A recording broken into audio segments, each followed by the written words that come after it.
Brexit means breakfast. It sounds like a slip of the tongue. But over a third of our food comes from the EU, and it turns out that a traditional fry-up is a pretty good example of some of the issues we might face if there's a no-deal Brexit come October. Thank you very much. Right, so how do you like your eggs in the morning? Here's the good news. We produce more than enough eggs. So, boiled or fried, deal or no deal, our appetite for eggs will be satisfied.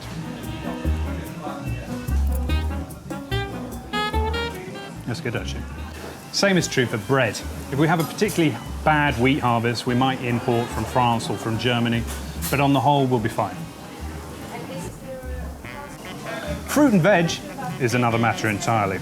Luckily, there's not much of it in a fry-up, and that's just as well, because we import a huge amount of the fruit and veg that we eat from the EU. Tomatoes, for example, 1 in 5 of all the tomatoes that we eat have to be imported. And don't forget, you need tomatoes to make baked beans. Now for the good bit, bacon and sausages, and this is where things get interesting. We rear an awful lot of pigs in this country, but we're slightly squeamish about which bits of them we like to eat. We have an almost insatiable appetite for the legs and for the loins, and those are the bits that produce gammon, ham, it's where we get joints from, and most importantly for breakfast, it's where we get the bacon. Now we want so much of this that we actually end up importing, and a lot of it comes from Denmark.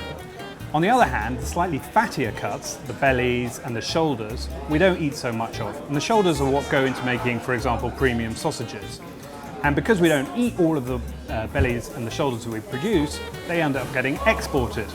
So if there are border controls following Brexit, that could mean that the price of bacon goes up, but the price of sausages falls. So what does Brexit mean for breakfast? Well, for one thing, it could mean double portions of bangers.